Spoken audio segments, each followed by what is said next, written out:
Bien, muy buenas tardes. ¿Cómo están, chiquillos? Chiquillas, chiquilles. Ya no se sabe, hay que saludar para todos. ¿Están bien o no? Hoy día partimos un poquito más tarde de lo previsto, porque como había lluvia, se pone todo un poco más lento. Supongo que no se habrán molestado, ¿no? Yo nunca he tenido muy claro el tema de la hora.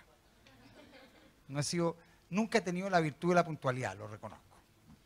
Pero soy de esa gente que llega atrasado pero contento. Entonces, espero que los que llegaron atrasados también hagan el ejercicio de estar contentos.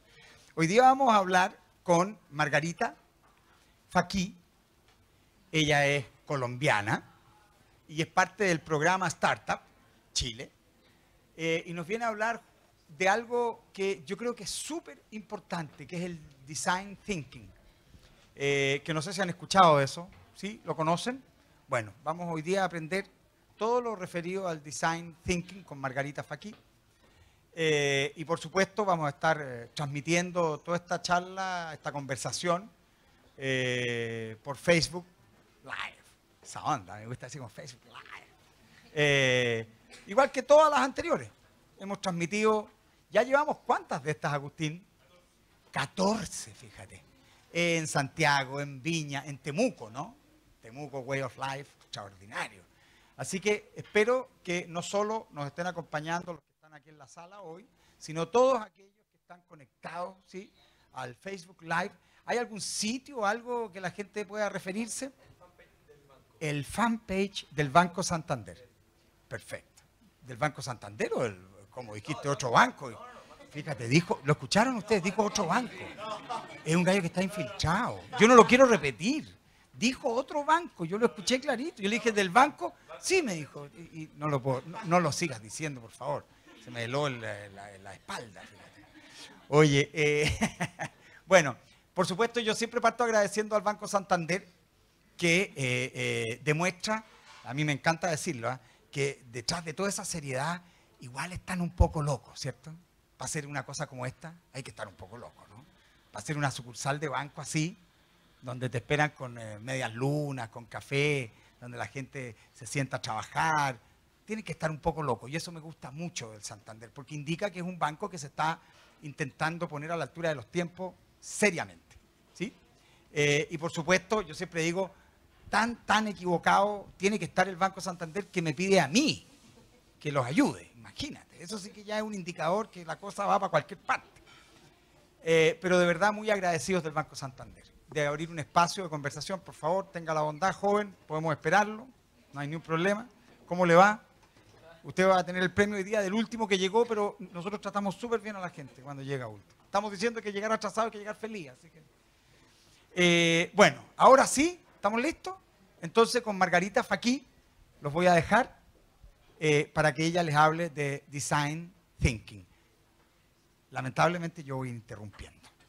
Ustedes saben, yo siempre interrumpo. Margarita, todo suyo, el micrófono, las pantallas, la gente por Facebook, aquí en vivo, todos suyos. Muchísimas gracias. Mi nombre es Margarita Faquí y soy cofundadora de un emprendimiento en el rubro de la alimentación que se llama Botánica. En Botánica desarrollamos snacks saludables para personas que buscan llevar una vida saludable o que pueden tener alguna restricción alimenticia. En lo que nos enfocamos es en utilizar ingredientes que puedan tener un efecto antiinflamatorio para disminuir la posibilidad de enfermedades crónicas. Pero más allá de todo, el propósito final de nuestro producto es lograr crear algo que sea no solamente nutritivo, sino delicioso. Empezar un emprendimiento no es algo necesariamente fácil. No hay quizás un proceso o una fórmula mágica que te permita llegar a eso. Pero sí hay pasos y hay metodologías como lo que es Design Thinking que te permiten acercarte a tu público objetivo y entender un poco las necesidades de tu consumidor. Ahora los quiero invitar un segundito a cerrar los ojos. Quiero que todos se imaginen un triángulo. Abran los ojos. Ese triángulo que ustedes se imaginaron tenía una punta hacia arriba, casi como una montaña. ¿Sí? Vale. Ahora quiero que miren esa imagen. ¿Qué ven? ¿Algunas ideas? Vale. ¿Qué más ven? Ok. ¿Y qué creen que hace falta? ¿Una sala? Asientos, pupitres. Vale. Lo que me acaban de describir es algo similar a eso, ¿cierto? Bueno, muchas veces, ¿qué pasa? Creemos que lo que usualmente conocemos o lo que asociamos con algo útil es lo que buscamos crear o desarrollar para ese público. Pero si pensamos un poquito más en las necesidades que puedan tener esas personas, nos podríamos dar cuenta de que en África uno de los problemas más grandes, como en cualquier de los países en vía de desarrollo, el problema más grande es que hay un gran desplazamiento por las guerras. Entonces, crear una escuela que quizás tenga asientos, que sea cómoda, que tenga pupitres, suena como algo genial, como una oportunidad para esos niños de aprender en un lugar mucho más cómodo. Pero no necesariamente son las necesidades que tienen. De pronto, explicando la idea un poco más en contexto, podemos crear algo de pronto mejor para esos niños. Pero uno de los problemas más grandes es que saltamos a crear conclusiones antes de observar o antes de entender un poco el contexto. El design thinking es una disciplina que trata de sensibilizar como hacen los diseñadores y tratan de coincidir en las necesidades de las personas con lo que es estrategia y al mismo tiempo lo que es tecnológicamente factible. Todo proceso de diseño de design thinking empieza con un proceso de investigación, que se puede referir casi como encontrar una aguja en un pajar. Es algo completamente confuso, no es de pronto tan claro, pero después de un proceso de observación, de entender un poquito más, vamos creando lo que se conoce como un prototipo. Y finalmente llegamos a la parte que es el diseño. ¿Qué piensan de una empresa que quizás pierde 2/3 de sus recursos? Bueno, en realidad, empresas desde el porte de Coca-Cola hasta Starbucks, como pequeños startups, tiran el 2/3 o el 75% de sus recursos a la basura. Y eso es importante entenderlo porque más allá de que no solamente es ineficiente y se gastan cantidades de dinero, si podemos observar un poquito, qué pena.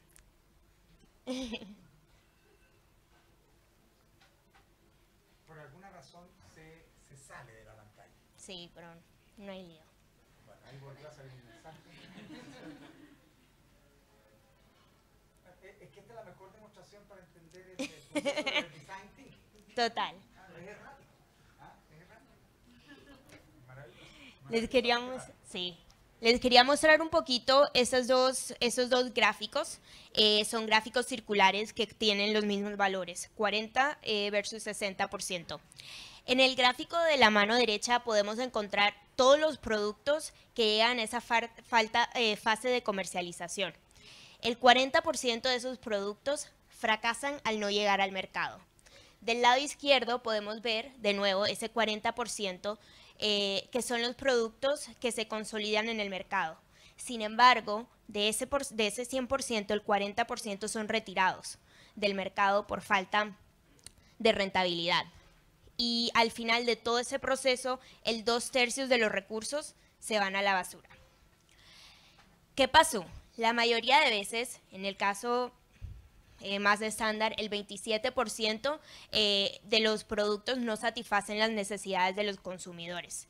Y el resto, el 23%, el problema es que simplemente no tienen un valor diferenciador. Es decir, es un producto más en la góndola del supermercado o una aplicación más en el Apple o Play Store.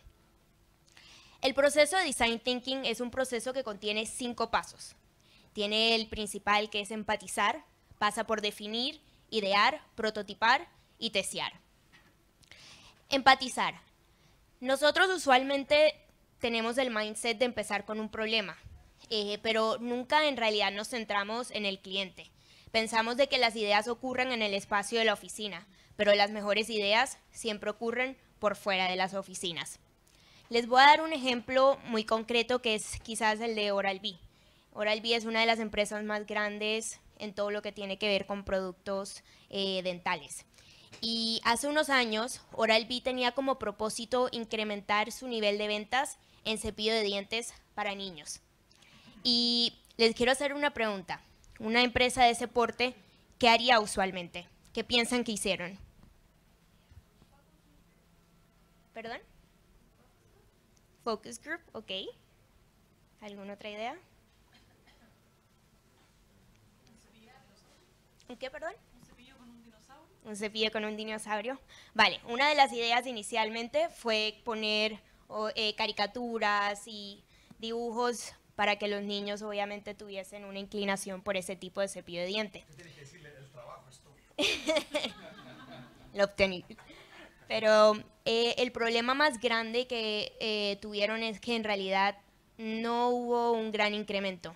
Luego intentaron obviamente aumentar con todo las campañas publicitarias para atraer más clientes y el resultado casi que nulo. Cuando se dieron cuenta de que en realidad de verdad había un problema, decidieron contratar a una empresa que se llama IDEO. ¿Alguien conoce IDEO? ¿Sí? Vale. IDEO es una empresa... Está empezando. Total. Y que necesitan harta ayuda. Ahí digo.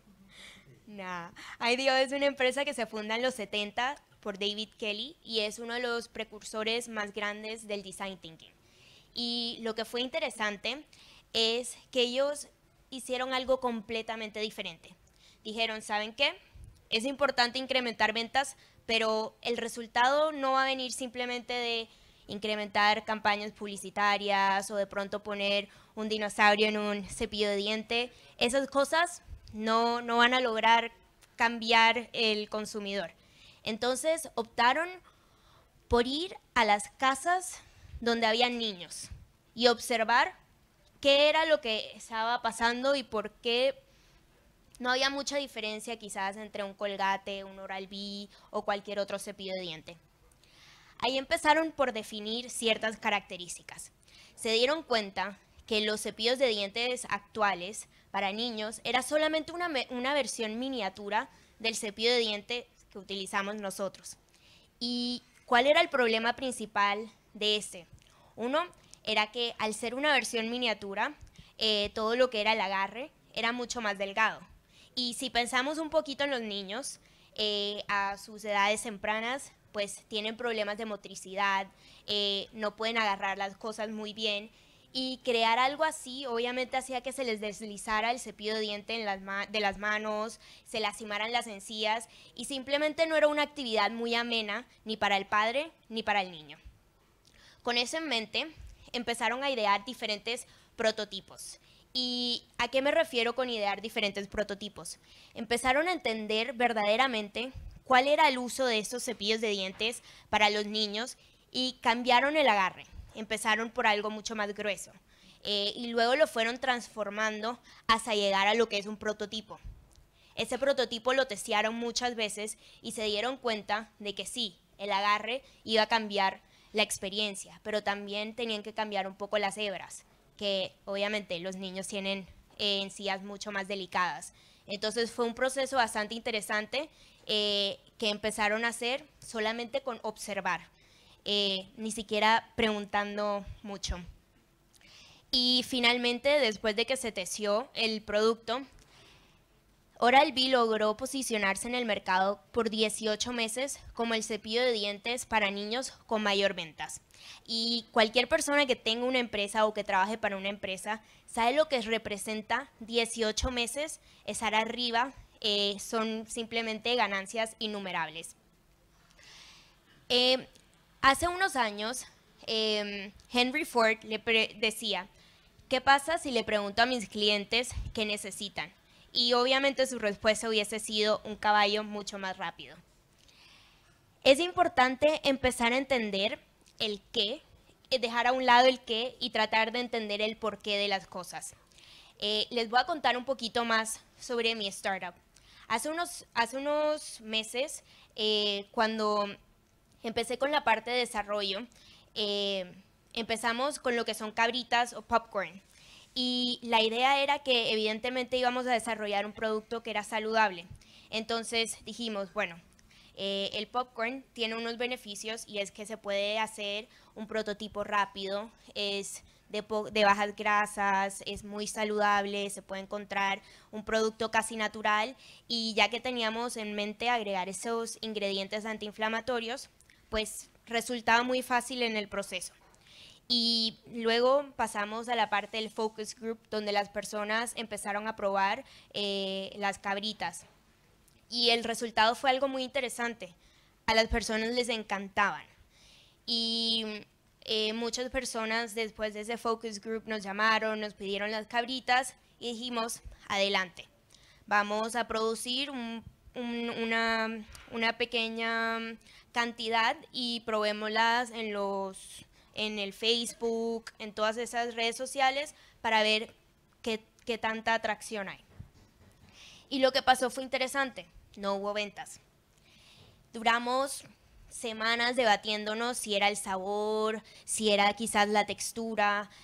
Volvimos con el focus group y trajimos a las personas, a otro grupo de personas, y el sabor otra vez perfecto, la textura perfecta, y decíamos, es virtualmente imposible de que si todo está perfecto, no hayan ventas. Y dije, bueno, vamos a cambiar un poquito la dinámica, y regresé a un supermercado. Me senté unos 40 minutos enfrente de donde está todo el pasillo de las snacks.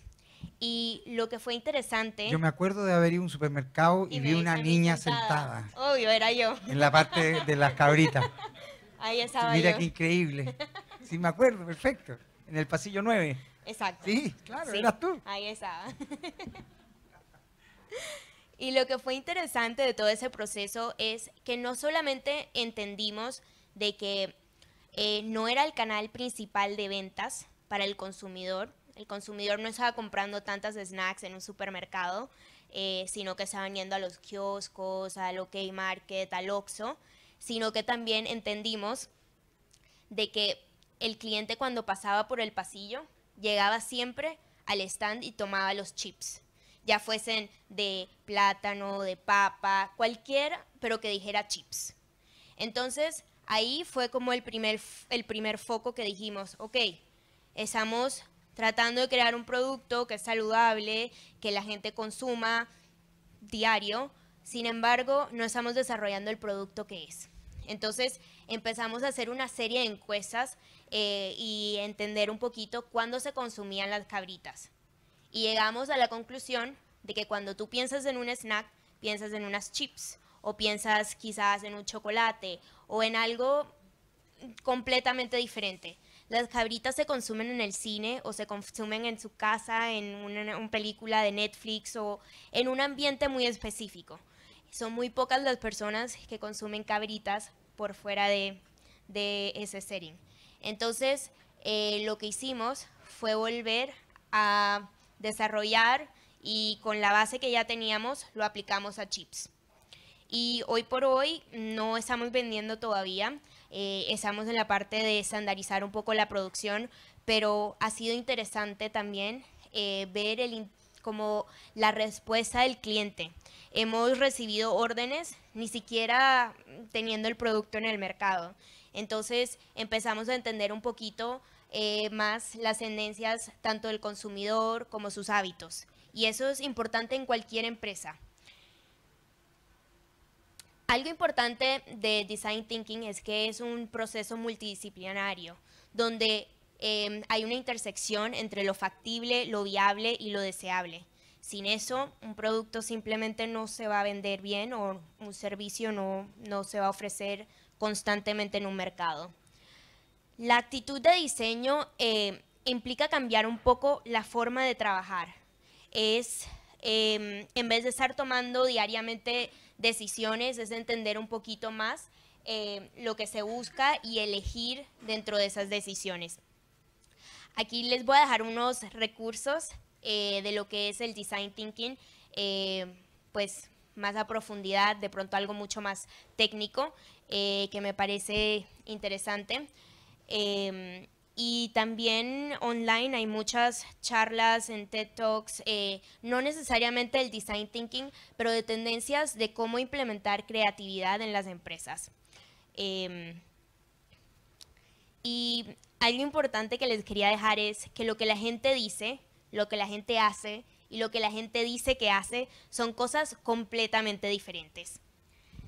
No sé si tengan alguna pregunta, si tengan alguna duda, si alguno está afrontando algún problema en sus emprendimientos que quizás quieran hablarlo y de pronto podamos hacer algún brainstorming aquí. Maravilloso. Vamos a empezar al tiro con las preguntas. Perfecto. Bueno, sí, no sé si tenemos micrófono. Ahí te llevan un micrófono para que todo el mundo escuche tu pregunta. Y yo, por supuesto, tengo hartas preguntas también. Claro que sí. Sobre todo que tienen que ver con lenguaje, ¿no? Porque el design thinking, antes que otra cosa, es fundamentalmente un proceso que tiene un asidero muy profundo en el lenguaje, ¿no? La voy a dejar a ella. Haga su pregunta, por favor. Sí, buenas noches. Buenas Mi noches. nombre es Luz Andrade. Primero, bueno, agradecerte y felicitarte por la interesante charla. Y lo segundo es que en este momento estoy emprendiendo una empresa de servicios que, digamos, es muy específica. Bueno, soy extranjera, tengo 1 año en Chile y lo que te quería preguntar es cómo se aplica, digamos, esta metodología a empresas de servicios y si tienes algún ejemplo que pudieras de alguna manera resaltarme, o sea, de manera de guiarme en lo que estoy emprendiendo. Gracias. Gracias a ti, Luz. ¿Me puedes contar un poquito más de tu emprendimiento? Sí, porque estamos justo nosotros haciendo un emprendimiento de servicio. Entonces, no, sí, cierto, Margarita. Y Total. Estamos recogiendo información. ¿Y en qué área estás? Ojalá la base de datos que tienes. Sería ideal, digamos. Ok, fíjate.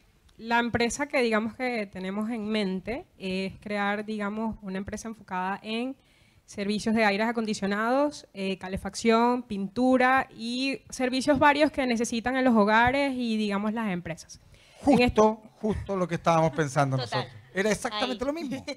Okay. En este momento estamos enfocados y de hecho ya estamos trabajando en venta, mantención de equipos de aires acondicionados, porque vemos, digamos, que es un mercado cautivo acá, al menos acá en Santiago.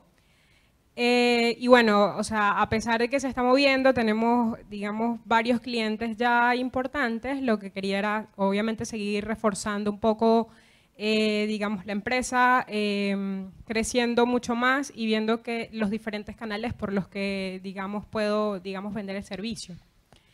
Tomando en cuenta que el foco es una empresa de servicio mucho mayor, que está un poco más diversificado. Eso. Perfecto. Yo creo que en ese caso es importante también analizar un poquito cómo el consumidor está comprando tanto los aires o cómo está requiriendo ese servicio. ¿Tienes idea de cómo lo está haciendo actualmente? Ahí ya te Te van a puedo llevar escuchar. de nuevo el micrófono. ¿Aló? ¿Sí? Ok. Al final ha sido un poco ensayo y error. Ok. Hemos visto diversas necesidades, o sea, yo soy de Venezuela, por ser un país tropical, digamos, tenemos Claro. mucho más experiencia en términos de aires acondicionados en lo que es la mantención. Vemos que, digamos, el servicio que nosotros ofrecemos es un poco más específico y más exhaustivo de lo que se ofrece acá, que eso, digamos, es una ventaja que de alguna manera te diferencia y un poco más competitiva. Si bien es cierto, nos han llegado diversos clientes y al final la experiencia ha hecho que los clientes se queden con nosotros. Queremos igual seguir buscando Claro. mucho más y no solo, digamos, en Santiago, sino también en regiones, entendiendo la estacionalidad de alguna manera que tiene, digamos, ese mercado servicio. y que además queremos incorporarnos además en calefacción. Ok. Pero sí vemos que es un mercado potencial que se puede desarrollar mucho más. Perfecto. Yo creo que en la parte de servicios es algo interesante porque con servicios uno es un proceso, como dices, de error y revisar, pero más allá, algo interesante es entender un poquito cómo el consumidor está llegando a tus canales, más allá del voz a voz, entender un poquito más dónde está comprando esos aires, porque ese va a ser tu canal absoluto de atraer a personas. Digamos, si la mayoría de gente aquí está consumiendo en Jumbo, ese tipo, no sé, está comprando, de pronto crear lo que son alianzas es algo importante para ustedes. Muchas veces las empresas les da miedo crear alianzas, pero de hecho es una de las mejores maneras porque cuando estás emprendiendo y cuando tienes un negocio muy nuevo, el nombre y el recorrido que tienes a veces no es tan fuerte. Pero si tú logras acobijarte de una empresa como lo que es Jumbo o lo que es, no sé, Tiendas París o alguna de esas tiendas, tu recorrido va a ser mucho más fácil. Y creo que es un proceso de ir a tocar un poquito de puertas y ofrecer, ¿sabes qué? Te voy a hacer una prueba, revisemos a ver cuál es la experiencia que tiene el cliente y regresar a esa tienda y seguir promoviendo tu servicio. Perfecto, muchísimas gracias. Hay más preguntas. Sí, por supuesto. Su nombre. Juan Esteban, o Ryan. ¿Cómo Hola, estás? buenas noches. Buenas De partida, noches. gracias por el conocimiento que nos está entregando hoy en día. Se agradece mucho. Tengo una pregunta porque me quedó dando vuelta en la cabeza. Fue raro que cambiara a las chips, siendo que ya tenías un buen producto en lo que era Cabritas y la competencia en chips es bastante grande, todos lo sabemos. Y no te fuera ya a lo que fuera los cines, Cinehoids, Cinemark, a preguntar por qué terminaste inclinándote por esa decisión. Vale. La pregunta que me haces es bastante interesante porque hoy por hoy los cines, el mayor margen de ganancia son las cabritas. Entonces, un problema inicial era que obviamente si yo traía mi producto iba a ser competencia directa a lo que ellos pues ya les están ganando un margen muy alto. Entonces, mi primera inclinación fue, ¿sabes qué? Es un producto para los cines. Lo que nos empezamos a dar cuenta era que una segunda opción que iba a ser mucho más viable era crear el concepto de toppings o lo que son queso cheddar o queso o caramelo para las crispetas y eso sí podría ir de la mano con los cines. Y la razón por la que empezamos a cambiar un poco el producto, más allá de que fuese un producto estandarizado y con una buena respuesta, es porque la base del producto igual y sigue siendo muy similar en las chips. Lo que cambia es el ingrediente principal. Entonces, todo lo que se hizo en desarrollo no fue pérdida, fue un aprendizaje que luego se aplicó. Obviamente, cuando uno hace productos, es muy fácil enamorarse de sus creaciones y es difícil dejar ir todo ese tiempo, todo eso, pero al final del día, uno tiene que crear productos y servicios que estén dispuestos a consumir. Y la verdad era que no iba a tener un margen tan grande. Vale. Perfecto. El señor, el colega de barba. Colega, ¿cómo le va? Hola, Hola. ¿se escucha? Sí. Juan Maureira. En mi empresa, o sea, en la empresa en la que trabajo, llevamos cerca de 5 años usando esta herramienta. Uno de los problemas que hemos tenido más cercano es crear una cultura en la que el fracaso sea aceptado por la gente. Design Thinking parte desde primero empatizar con la persona, reconocer cuál es la necesidad real, pero también luego pasa a una etapa en que tú generas ideas Sí. y muchas de ellas sabes que van a fallar. Entonces, mucha gente tiene rechazo a esa sensación de fracaso, de que no fue mi idea la que salió, sino Claro. la otra. Si me pudieses dar tu experiencia en eso. Sí, bueno, como toda metodología y una de las partes fundamentales del design thinking es precisamente el desarrollo ese de ideas. Es algo difícil porque a nosotros como sociedad nos han enseñado de que todo lo que no funciona es un fracaso. y en realidad nunca nos han enseñado a tomar eso y convertirlo en algo que podamos aplicar y eliminar ciertas partes, tomar ciertas partes y construir algo completamente nuevo. Es un proceso, desafortunadamente, de educar y de cambiar un poquito la mentalidad. Creo que hoy por hoy he visto varias empresas que de hecho premian a personas que estén dispuestas a fracasar y que estén dispuestas de hecho a hablar sobre ese fracaso y por qué creen que fracasó la idea. Más allá de, bueno, aquí está tu premio porque fracasaste, es un poquito abrir la comunicación y decir, vale, ¿sabes qué? Está bien, fracasaste. ¿Qué fue lo que pasó? Y a veces hacen lo que se llama fuck up nights, que es también un proceso interesante donde las personas se levantan, cuentan qué sirvió, qué no funcionó, y creo que si de pronto se aplica eso un poquito más en la empresa, podría ayudar a mitigar ese sentimiento de fracaso o de rechazo. Yo quería, si es posible, intervenir y tomar la palabra porque me parece que la pregunta que hace Juan es súper, súper interesante. Y que tiene que ver fundamentalmente con algo muy vinculado a nuestra idiosincrasia. Sí. Nosotros, a diferencia de otros países, sí, efectivamente, tenemos más temor al fracaso, ¿sí? Yo diría que eso es una característica nuestra. Tenemos temor a la diferencia, cada día menos, afortunadamente. Se los dice alguien que vivió hace unos años atrás aquí mismo y en donde le costó mucho, efectivamente, ¿cómo decir?, construir vínculos a partir de esas diferencias. Y entonces me parece que es relevante entender que este método, que se llama Design Thinking, viene del diseño, ¿no? Y por lo tanto es re interesante entender que a diferencia de otras disciplinas, el diseño, como disciplina, basa sus procesos en la prueba y el error. Y cuando dice uno en la prueba y el error, es que no está diciendo solo en la prueba. Está diciendo en la prueba y en el error. El error es un elemento fundamental en cualquier proceso creativo. El error es indisoluble de cualquier proceso creativo. No existe creatividad sin error. Fíjense.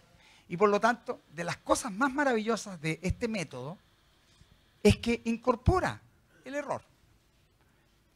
Algo que, por supuesto, desde el primer día nosotros en la casa nos enseñan a que no te vayas a equivocar. En el colegio después, si te equivocas, te sacas mala nota. Si te equivocas muchas veces, repites el ramo. Si sigues así, te vamos a echar. Bueno, esa es mi historia. Mi historia es la historia de los errores. Y tal vez hay que ser un poco más estúpido de lo necesario para entender que el error es un proceso de aprendizaje. Sin ir más lejos, uno no aprende a hablar sino hablando mal. ¿Sí o no? Entonces cuando la gente dice, es que yo no hablo inglés, bueno, habla, pues, pero es que me da vergüenza. Entonces no vaya a aprender. Porque lo que te pasa es que te da vergüenza equivocarte. No es que te dé vergüenza no hablar inglés, te da vergüenza hablarlo mal. Háblalo mal. El 50% de Estados Unidos habla mal inglés. Yo siempre digo, el mejor método de perderle el miedo para hablar inglés es irse a Estados Unidos. O sea, donde ya encontráis gente que habla inglés. Es poca, ¿cierto? En las costas, sobre todo, ya es un recurso escaso. En Miami encontrar a alguien que hable inglés es alucinante. Yo aprovecho a veces de ensayar mi poco inglés con alguien en Miami que encuentro que habla inglés. Pero hay muy poquita gente. Pero hablan pésimo. No es que hablen mal, hablen pésimo. Y viven en Estados Unidos. Imagínate. Yo te aseguro que en Chile hay mucho más gente que habla inglés de lo que dice. Lo que pasa es que no se atreve a equivocarse. Entonces, me parece fundamental entender que el error es una práctica indispensable al momento de generar cualquier emprendimiento, cualquier actividad creativa. Uno aprende a andar en bicicleta siempre y cuando esté dispuesto a caerse, no antes. Perfecto. En el mundo del emprendimiento está de más decirlo. Aquellos que no estén dispuestos a equivocarse, les recomiendo otra actividad. Empléense, es posible, claro, ahí están más seguros. Pero si tú quieres entrar en el mundo del emprendimiento, tienes que efectivamente estar dispuesto a equivocarte. Otra cosa que me parece maravilloso lo que nos está contando la Margarita. o Margarita, porque nosotros decimos la Margarita, ¿te has fijado? Margarita, es el tema de la observación, que también pasa colada, ¿se han fijado? La Margarita dijo, sí, esto se basa en un proceso de observación. Ah, la gente sí, la observación.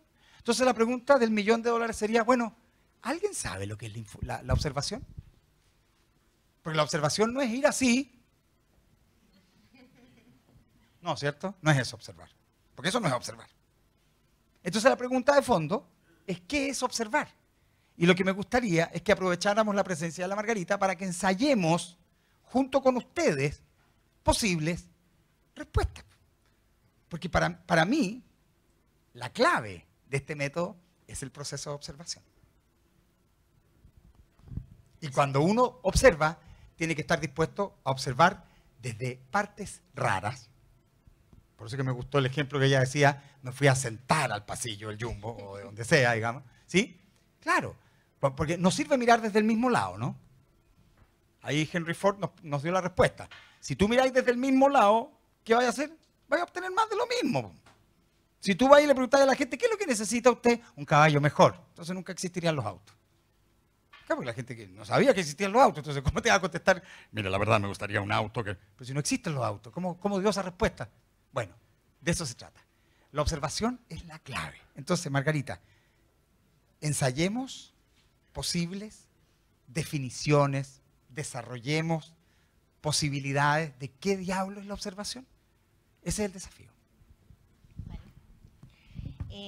Bueno, podemos empezar, no sé, con la persona al lado. Más allá de hablar y preguntarle de pronto de dónde vienen o qué hacen, observar un poquito y tratar de descifrar quién es esa persona antes de que hablen. Tomémonos 2 minutos para hacerlo. No, el atrás.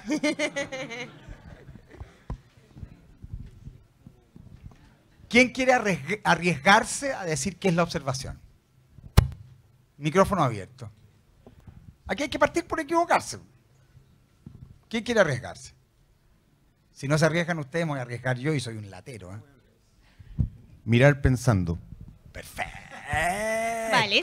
Mirar pensando. Maravilloso. Es que maravilloso. Mirar pensando. Fíjate, es que lo que él acaba de hacer es una tesis de grado, digamos. ¿Eh? Mirar. Sí, claro. Mirar pensando. Ojo, él dijo, no es suficiente mirar, ni tampoco pensar por separado. Pareciera que hay que mirar pensando o pensar mirando. Porque, ¿cierto? Obviamente es parte de un proceso más ligado a la fenomenología, ¿no? Claro. ¿Sí? Cuando Humberto Maturana dice como, claro, es el mirar conociendo o el conocer mirando, digamos, ¿no? Claro, efectivamente. Ahí está parte de ese proceso de la fenomenología del conocimiento, ¿no? Yo mientras más veo, más conozco. Y mientras más conozco, más veo. No deja de ser loco, ¿no? Es decir, uno ve no con los ojos. Esa fue exactamente. Él está diciendo, y que fue parte de lo que partió la Margarita, ¿se acuerdan? Y les dijo, piensen en un triángulo, y todos dibujaron un triángulo en su mente. Así que la mente existe en alguna parte, no sé en qué parte del cuerpo. A veces a mí la mente se me baja, pero bueno. Pero ustedes dijeron triángulo, y todos pensaron en lo mismo. Vieron la foto de la escuelita en África y todos pensaron lo mismo. Qué raro, ¿cierto? Por lo tanto, uno no ve con los ojos, o al menos no ve solamente con los ojos. Uno ve en algunos casos, y en la mayoría de las veces, cuando se trata de design thinking, a través de los ojos. Pero estás viendo desde lo que conoces, desde lo que ya sabes. Y por lo tanto, una actitud fundamental para el design thinking es saber más. ¿Tú quieres ver más? Tienes que cultivarte. Y algo que también creo que es importante es aprender a escuchar. A veces sin preguntar, solamente quedarse ahí un rato y escuchar cómo compra la gente, cuáles son las decisiones que hacen. A veces lo hacen en voz alta y eso te descifra mucho más que simplemente deducir.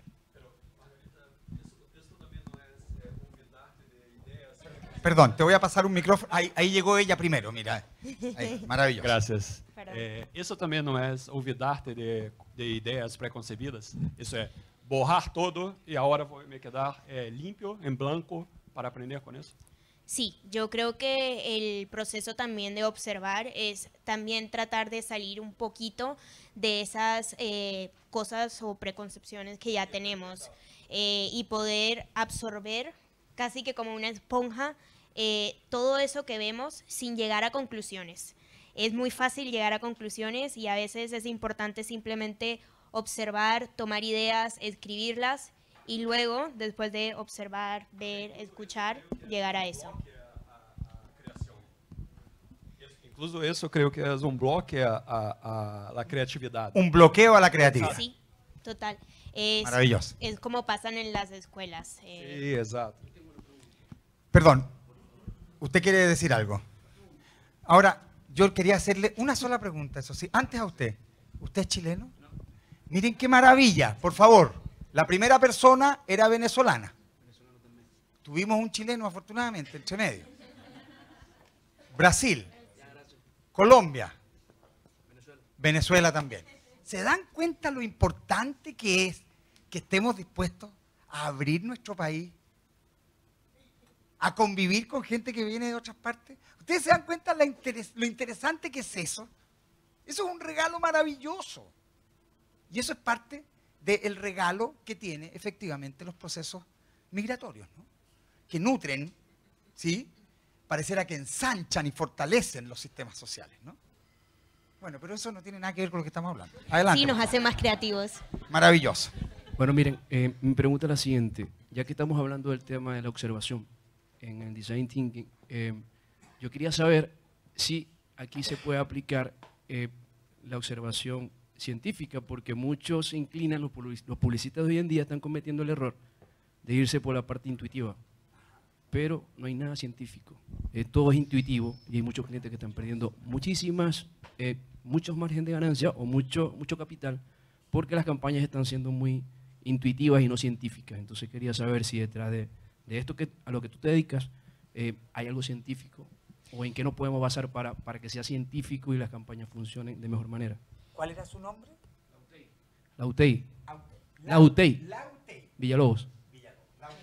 Vale, yo creo que algo importante de Design Thinking es que precisamente es un proceso multidisciplinario, donde reúne psicólogos, científicos, tecnólogos, todo tipo de personas. Mucha gente asocia de que Design Thinking es solamente para diseñadores, pero en realidad es para cualquier tipo de persona. Y creo que parte de observar, hay varios tipos de observaciones. Está la parte donde vemos, escuchamos, pero también está la parte donde nos basamos en hechos, en estudios, en investigaciones, porque eso también es importante. Digamos, mi producto, que son las chips, más allá de saber y entender un poquito que los consumidores están yéndose por ese tipo de producto, también hay una base científica, porque yo no puedo promover que los ingredientes que estoy ofreciendo pueden llegar a tener un efecto antiinflamatorio si no tengo esa investigación o si no tengo ese estudio. Y tampoco puedo llegar a saber que se necesita ese tipo de producto hasta entender un poquito más los patrones de los consumidores, cuáles son las necesidades también para personas celíacas o intolerantes a la lactosa. Eso también me ayuda a crear un producto mucho más basado también en un proceso científico.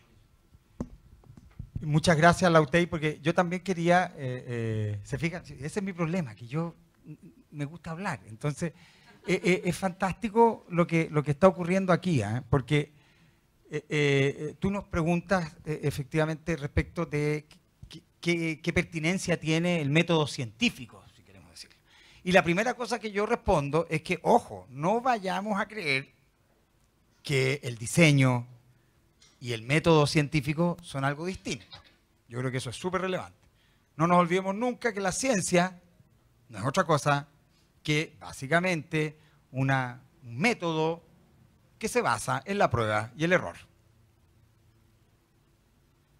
Y por eso, la mayoría de las veces, la gente habla de descubrimiento, ¿sí?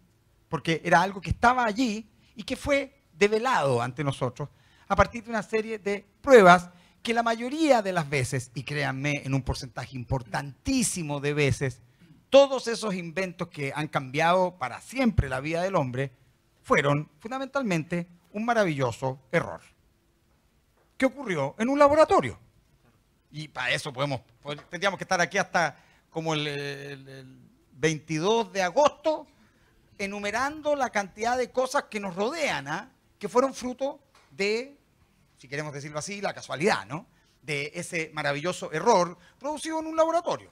Y para qué decir, ¿no? Entre ellos está el velcro, en fin, una serie de cosas que son fundamentalmente maravillosos errores. Por lo tanto, la ciencia no es eso que nos han hecho creer, donde todo está claramente establecido y el científico sabe hacia dónde va. No, el científico es alguien que está tan maravillosamente loco como el artista. Pero permítame contar algo. Perfecto.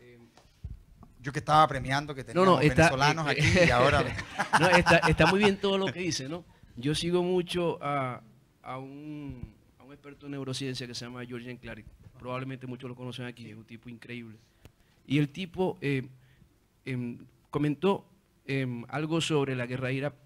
Los cascos que utilizaban los militares tenían como una especie de conectores que le hacían una especie de análisis como los encefalogramas, para ver el estado anímico de los militares que estaban en guerra, si estaban deprimidos, si estaban tristes, si se sentían seguros para seguir en el campo de guerra, y a través de eso ellos monitoreaban y ellos decidían a cuál militar sacar del campo de guerra y a cuál dejar en el campo de guerra. Entonces, obviamente, la ciencia es ensayo y error, pero ya con ya delegando trabajo a la tecnología se hace muchísimo. Sí, sí. Y obviamente tiene que ver con objetivar la información, que yo entiendo que es una fase posterior. Perfecto. Totalmente. Seguimos estando de acuerdo. Somos súper amigos, súper amigos. Pero también creo que algo importante es que muchas veces creemos, no sé, digamos, deducimos que alguien que de pronto esté nervioso o que tenga un estado anímico bajo no va a estar apto para la guerra, pero a veces se demuestra de que esos estados tienen un efecto contrario y ayudan de hecho a personas a estabilizarse un poco más en el campo de guerra. Entonces, de nuevo, esa idea de creer de que, ok, una persona que de pronto está triste o una persona que de pronto está baja de ánimo o lo que sea, no está apta, también es algo que falla muchas veces. Yo quería, antes de que pasemos a otra pregunta, referirme a algo que creo que dijo Lautey o nuestro amigo de Brasil, o usted, no sabría, la verdad claro, no me acuerdo. No me acuerdo quién lo dijo, pero alguien dijo la palabra intuición, ¿no? Y lo dijo, por supuesto, con una connotación muy clara, ¿no? Básicamente de algo que no tiene la capacidad o el suficiente respaldo, podríamos decir, no es consistente, no es lo suficientemente objetivo. Cuando a alguien tú le dices, por favor, no seas intuitivo. Esto no es intuición, le dices tú. Como diciendo, déjate de hacer las cosas al lote, ¿no? Pues bien, miren qué maravilla lo que, si me dan 5 segundos, voy a hacer un pequeño desarrollo. Cuando hablamos de observación, lo que estamos diciendo, de alguna manera, y por eso es que me gustó tanto cuando él dijo pensar mirando o mirar pensando. Perfecto. Y por lo tanto, el primer proceso que está implícito en la observación, obviamente, tiene que ver con mirar. Pero un mirar, que decía yo, que no es un mirar desde los ojos, sino que es un mirar a través de ellos, desde lo que ya sabemos o conocemos, ¿no? Y básicamente eso es exactamente la definición de intuición. Miren qué maravilla. Intuición es una palabra que viene del griego, si mal no me equivoco, como diría Milton Millas, ¿sí? Que es intueri. Y el intueri es un mirar, un modo de mirar, decían ellos, los griegos además alucinantes, estaban re locos, entonces tenían como 14 maneras de decir ver. ¿Sabían eso, no?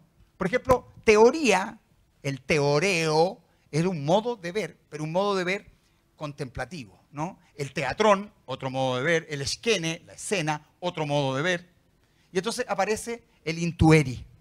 Y el intueri, decían ellos, es un modo de mirar penetrante y comprensivo, un modo de mirar adivinatorio. Fíjate. Y entonces, ¿a qué se referían con eso? Se referían a ese modo de mirar desde lo que se conoce. Eso que ya se conoce, cuando es confrontado a una imagen y esa imagen calza con lo que se conoce, uno rápidamente sabe de qué se trata. ¿Sí o no? Y entonces cuando ustedes vieron esos niños en África, ustedes dijeron, esto es una escuela. Aun cuando no calzaba con ninguno de los parámetros razonablemente estándar de una escuela. Pero ustedes supieron. ¿Por qué? Porque había una serie de elementos y eso se llama intuición. La intuición es clave. Y el otro proceso comprometido en la observación es, curiosamente, a propósito de mirar pensando, es parte de los procesos de elección y selección que comprometen la inteligencia. La inteligencia no como ser súper inteligente. La inteligencia como justamente nuestra capacidad de elegir. Es decir, ante todo aquello que yo estoy observando y que estoy confrontando, por lo tanto tengo que tener un fundamento, una base de conocimiento muy grande, la voy confrontando. Cuando me calzan esas imágenes, ¡pum!, se revelan de modo adivinatorio casi, pero que no es adivinatorio porque tenías que conocerlo para poder responder, para que te calzara. Y una vez que calza, tú puedes ir eligiendo alguno de ellos. Por eso se dice inteligencia. La inteligencia es nada menos que nuestra capacidad de elegir. Y por supuesto para los griegos tenía una connotación ética, ¿cierto? Porque no solo era elegir bien. Y por supuesto, yo tengo la teoría de que ese inteligencia se refiere a que la capacidad de elegir bien viene de adentro. Es interior. Eso, aunque no lo crean, es un francesismo recién del siglo XVI. La palabra inteligencia no existía antes del siglo XVI. Existía el eligens, el eligente, antes del siglo XVI. Recién en el siglo XVI, por lo tanto, saquen sus conclusiones, ¿sí?, se le pone el prefijo int. Entonces, es muy bonito cuando uno cae en la cuenta que la observación, en este método como el design thinking, se refiere a una actividad que es más vieja que el hilo negro. Cultívese mucho. Es decir, eche material a ese interior. Claro. ¿Por qué? Porque mientras más conozca, mientras más estudie, mientras más lea, mientras más lenguaje conozca, maneje, combine, perfecto. Mientras más lenguaje, más capacidad de ver. Mientras más capacidad de ver, más capacidad de confrontar con las imágenes que ya tienes. Y después seleccionas. Eso es observar. O sea, es un mirar pensando y un pensar mirando. Con compromiso y con objetivos. Que esa es otra cosa maravillosa. No es un mirar sin objetivos. Yo estoy buscando algo. Es decir, ahí aparece en Gloria y Majestad Heidegger, ¿cierto? En Ser y Tiempo, cuando Heidegger dice, ojo, ojo, las preguntas son la clave, no son las respuestas. Claro, nosotros nos habían dicho algo así, ¿no? Sí, pues es verdad. Nos habían dicho, es mucho más importante que la respuesta a la pregunta. De eso se trata el design thinking. Mucho más importante que la respuesta es la pregunta. Porque la pregunta es el instrumento a través del cual tú eres capaz de identificar caminos posibles. Y por lo tanto, la clave está en la construcción de esos instrumentos para ver con más claridad.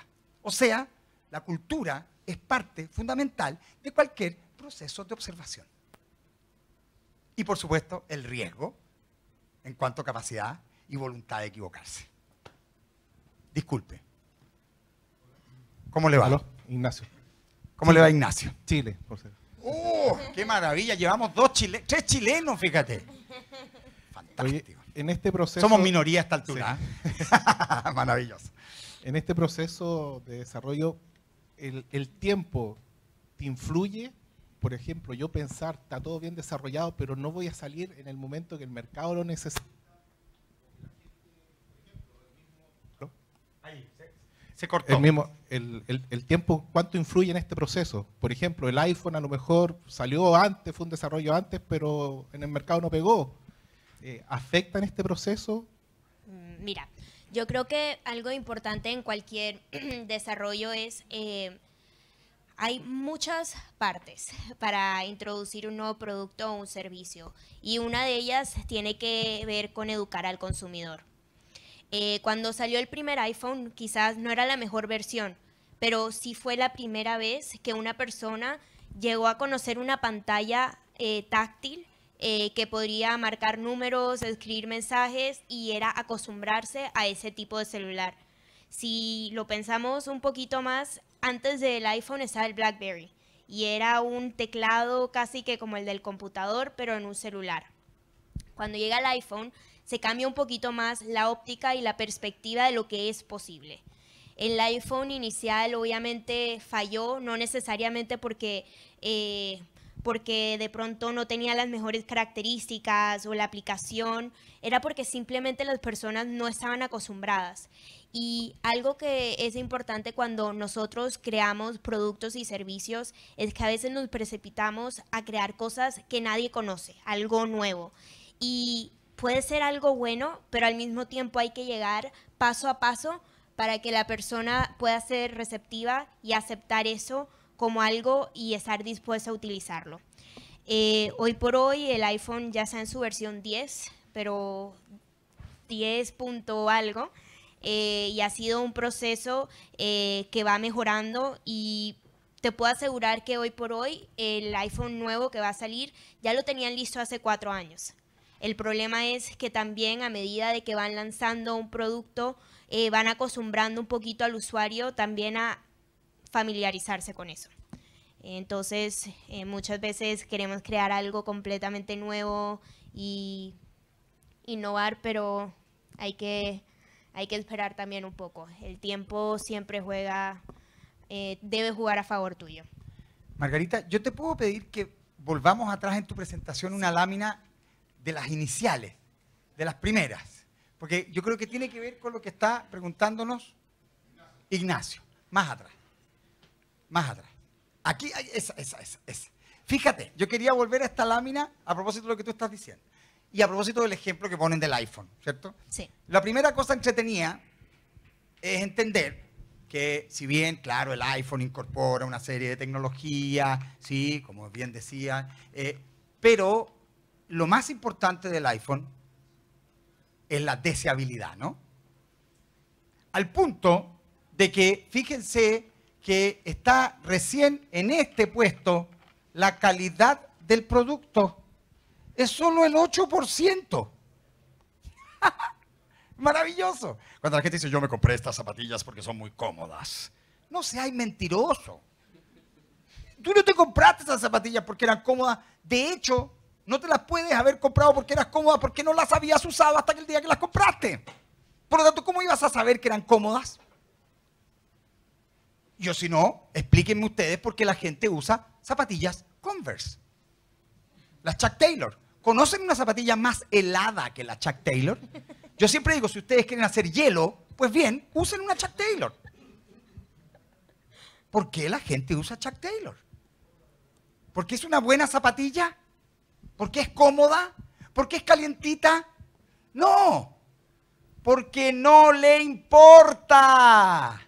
No le importa que sea mala. No le importa que sea helada.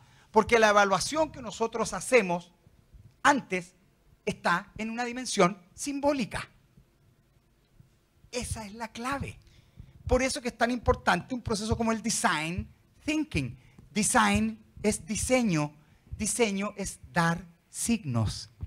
Nosotros vivimos en el mundo y nos vinculamos con él y entre nosotros a través de símbolos. Lo que nos hace existir en cuanto a nosotros mismos es fundamentalmente una dimensión simbólica. Y por lo tanto estamos dispuestos a hipotecar parte de la calidad, la comodidad, el bienestar, básicamente por esa suerte de voluntad, ¿sí?, simbólica. El iPhone es un excelente ejemplo. ¿Por qué la gente desea tanto los iPhone? Bueno, porque el iPhone ni siquiera lo diseñó Apple. ¿Sabían eso, no? El iPhone fue diseñado por un señor por allá en el tiempo, allende en el tiempo, que se llamaba Dieter Rams. El señor Dieter Rams, de la Bauhaus, una escuela en Alemania, ¿sí? Y que, por supuesto, era una bestia de capo, ¿sí? Y él diseñó en los años 60 y 70 una calculadora, un parlante, una radio chiquitita, AM, para escuchar. ¿Te acuerdas que antes los viejitos escuchaban su radio así? Ahora ya no existe eso. Pues bien, tú miras todos esos productos que están expuestos en el museo de Braun, ¿cierto? Y caes en la cuenta de que son todos los elementos que hoy día usa Apple. Y está en la web. Todos los que tengan un teléfono inteligente pueden poner en su buscador ¿sí? de Google, pongan Apple o Mac versus Braun, B-R-A-U-N, Braun. Y se van a encontrar con la sorpresa de que todo lo que ustedes hoy día consumen y desean fervientemente fue diseñado en la década del 60 y del 70. Y lo único que hizo un señor como Steve Jobs fue, a través de métodos muy similares al de IDEO, ¿cierto?, del Design Thinking, fue entender el valor simbólico, el valor de la deseabilidad. Y algo también interesante, por ejemplo, de ese producto ha sido de que empezaron con el iPod, de hecho. Así fue como empezaron un poquito a enseñarle al consumidor qué era lo que venía. Empezaron en vez de empezar con una App Store, empezaron con el iTunes. Entonces fueron digitalizando los procesos y en parte en eso juega un poquito el design thinking y es entender un poquito cómo el consumidor está utilizando los procesos actuales y cómo se pueden cambiar sin necesariamente hacer al cliente sentir estúpido, que eso a veces pasa y fue así. Pasaron de un iPod a eliminar los botones, luego de eso pasaron al iPod Touch y finalmente salió el iPhone. Maravilloso. Tenemos una pregunta por internet que nos va a leer nuestra modelo. Sí. La modelo. Sí, una pregunta por Facebook de Por Patrick. Facebook. Dice, los costos de innovar son altos. ¿Qué barreras de entrada tiene el producto con respecto a la competencia? Es muy fácil que te puedan copiar el producto. Yo creo que cuando desarrollan... Perdón, ¿quién nos envía esa pregunta? Patrick Oemic. Patrick Oemic. Perfecto. Gracias, Patrick. ¿Dónde está ahí? Gracias, Patrick, por la pregunta. Vamos, Margarita. Como pueden ver en esa justo aquí, uno de los problemas más grandes es que los productos se retiran del mercado porque no cumplen con un valor diferenciador. Cuando creamos empresas, usualmente nos basamos en las ideas y las ideas todas se pueden copiar. Incluso algo patentado o un código web es muy fácil de copiar. Y aquí tiene que ver un poquito más cómo ejecutas tú eso. ¿Cuál es su valor diferenciador? Tienes la capacidad de crear, de quizás crear un producto que es mucho más económico, vas disminuyendo lo que son las barreras de entrada al mercado. Usualmente creemos y nos basamos en ideas, en productos de ideas, pero cuando analizamos el mercado tenemos que enfocarnos un poquito más y entender cuáles son las barreras de entradas y cómo puedes cerrar esa brecha para que precisamente no llegue alguien y te copie. Y creo que eso es algo muy importante en ese proceso. Fantástico. Tenemos una pregunta aquí. ¿Su nombre? Hola, buenas tardes, Rodolfo Cáceres. Don Rodolfo.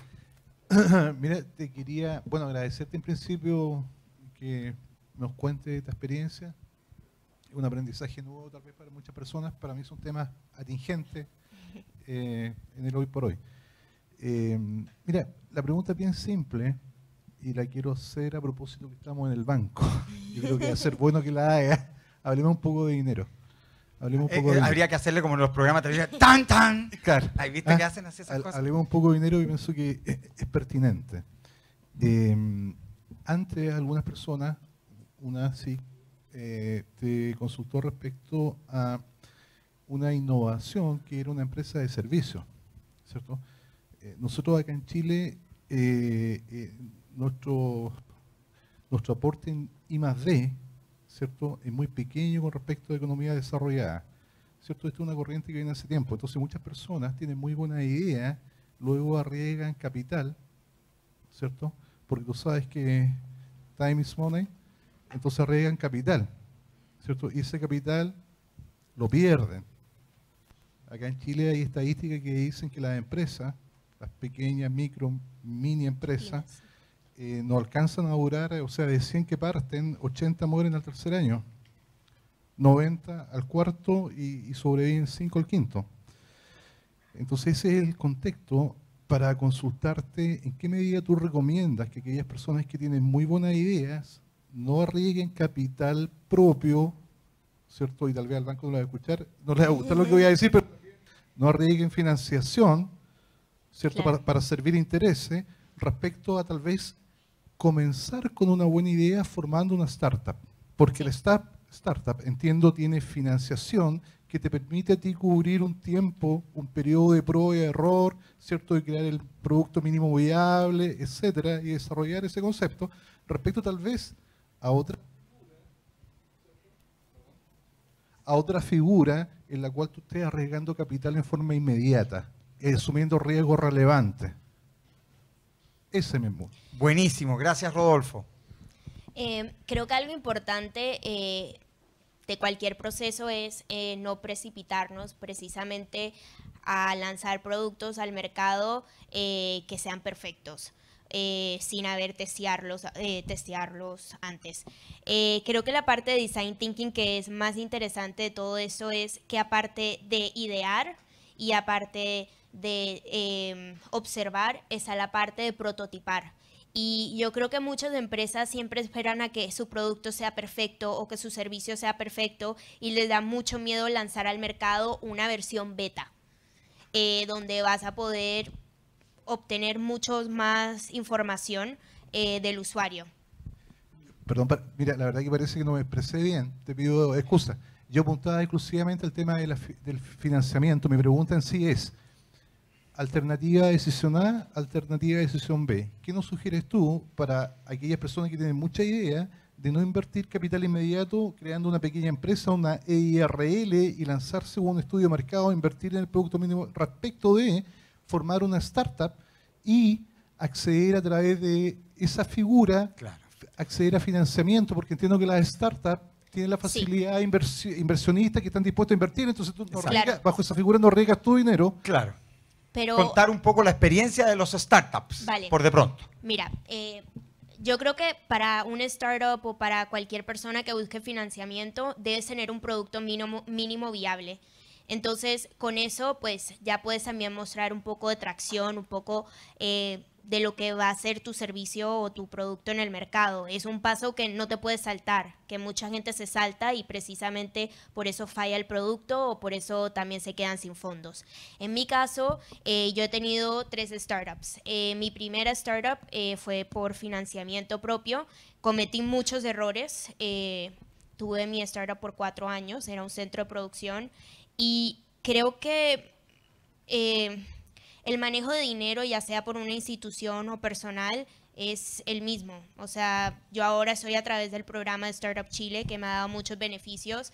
Entre ellos, obviamente, está el capital. Creo que una persona que de pronto está empezando y que no tiene capacidad de pronto de moverse mucho en el mundo del emprendimiento, podría empezar a través de una de este tipo de institución, ya sea Startup Chile o cualquier programa de financiamiento de Corfo. Es un buen método para testear el producto. Bien, me están haciendo todo tipo de señas allá atrás, que nos queda una pregunta más. ¿Alguien más quiere hacer alguna pregunta? Yo. Además de usted, por supuesto. Perfecto, vamos a hacer, como siempre yo hago lo contrario de lo que me dicen, que me dijeron una pregunta más, vamos a hacer 2 más. Usted y usted, ¿les parece? Incluso si alguien quiere después de ello, también vamos a estar dispuestos a revelarnos. ¿Ah? No, vamos a tratar de que no. Agustín, por favor, perdona. Perdónanos, San Agustín. Adelante. Bueno, mi nombre es Vania y quisiera consultar, no sé, a más de alguno aquí nos habrá pasado que vemos un producto ya en el mercado y decimos, eso igual se me ocurrió a mí y jamás lo llevé a cabo. ¿Qué consejo nos darías a aquellas personas que tenemos estas ideas, pero que no nos atrevemos ni a patentarla, ni a desarrollarla. ¿Qué paso hay que dar primero para, digamos, como ya llevarlo a cabo y al final, ojalá, tenerlo en el mercado? Muchas gracias. Me ha pasado muchísimas veces. Sí, yo creo que muchas veces dudamos de nuestras capacidades y creo que hacemos eso de sabotearnos y creer que no somos capaces, pero solamente con la capacidad de llegar a una idea y de imaginarse algo ya demuestra de que tienes la capacidad de lograrlo. Y creo que mi recomendación es, siempre que tengas una idea, actúa. Trata de mercadearla, de ofrecerla, píntasela a alguna amiga, a un amigo, invítalos a un café. Algo que yo he aprendido mucho de los emprendimientos es que la mejor forma de recibir información y validez es invitando a personas a tomar cafés o tés para entender un poquito más cuál es su input, cuál es su percepción y probar. No tienes que invertir millones de dólares ni millones de pesos en una idea. Muchas veces puedes crear como te digo, ahora que estoy haciendo el producto de las chips, tengo una landing page y recibo órdenes y no necesariamente tengo un producto, pero estoy construyendo y puedo encontrar tendencias, qué es lo que el cliente quiere y cuánto está dispuesto a pagar por él. Perfecto, muchísimas gracias. Y la última pregunta de hoy, así que estamos todos ansiosos de escucharla. Bueno, mi nombre es Víctor. Yo en sí me quería enfocar más del lado técnico. Más que nos cuentes tú, ¿cómo has hecho del lado de los tamaños de muestra al momento de estudiar la población objetivo? ¿Cómo has eliminado el sesgo para encontrar quién sería el cliente final que va a realizar la compra de tu producto? Porque normalmente decimos, bueno, vamos a ir a observar, pero no sabemos si en verdad lo que estamos observando o la persona que estamos observando va a ser quien va a comprar nuestras cosas. Entonces, quería entender un poco más de eso. Claro que sí. Creo que a veces empezamos con una población muy grande y nos debemos enfocar en nichos. Digamos, mi producto, más allá de que es algo saludable y que busca de pronto atraer a personas que tienen una vida saludable o que buscan una vida saludable, tiene características bastante particulares. Es un producto libre de gluten, es un producto libre de soya, de lácteos, de los 8 alérgenos más comunes. Entonces, ya de por sí es un producto que sé que va a atraer a personas que tengan alguna restricción alimenticia. Y más allá de la restricción alimenticia, sé que ese tipo de persona está yendo a un nutricionista, a un doctor o también incluso a un mercado de esos como Planta Maestra o alguno muy específico que tiene esos productos. Entonces, ahí es donde estoy yendo a entender un poquito más del consumidor. No empezar tan amplios, sino llegar a un nicho muy, muy, muy pequeño y luego de ahí ir moviendo hacia afuera, porque si no es virtualmente imposible entender tu consumidor final. Maravilloso. No tenemos más preguntas al parecer. Ha habido mucha participación y eso es muy bueno, Margarita. Yo quiero efectivamente darte las gracias, Margarita, por esta maravillosa conversación que hemos tenido hoy día aquí en el World Café del Golf, ¿sí? La número 14, me decía Agustín, o esta es la número 15, la número 14, ¿sí? Vamos a seguir teniendo excelentes, ¿sí?, charlistas y esperamos seguir teniendo también un público de excelencia como han sido ustedes hoy día. Queremos, por supuesto, insistir en el agradecimiento al Banco Santander, que abre un espacio como este, en donde podemos, diría yo, reunirnos para perder el tiempo, que es el tiempo realmente más importante de todo, ¿cierto? El tiempo perdido es el tiempo en el que uno aprende, el tiempo perdido en el que uno realmente gana, efectivamente, todo lo que necesita para seguir adelante. Así que, insisto, muchísimas gracias, Margarita. No, gracias, Margarita Faquí, para que la busquen en redes sociales, para que vean su fanpage o su ¿qué es lo que era lo que tenía? Mi landing page. Landing page. Y por supuesto, ahí puso algunos, Ahí no, está ahí está, ahí abajo, sí.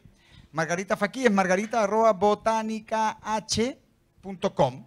Lo que necesiten me pueden contactar para lo que sea. Maravilloso. Y por supuesto, muchísimas gracias a todos ustedes. Van a estar la información de la próxima de estas conversaciones, charlas en Word Café en la página del banco y en el Facebook del banco. Siempre estamos publicando. Y tenemos una tradición que sacamos una foto cuando terminamos, desde el escenario aquí, con el público. Así que prepárense, por favor, porque ahora viene la foto. Voy a limpiar el lente porque este teléfono que me pasan siempre, hay alguien que parece que... Bueno. ¿Estamos listos? Margarita, póngase, por favor. A ver, vamos a ponerlo ahí para que se calibre. Ya, oye, levanten las manos, alguna seña, algo. Ya, listo. Maravilloso. Muchas gracias. Buenas noches. Gracias, buenas noches a todos.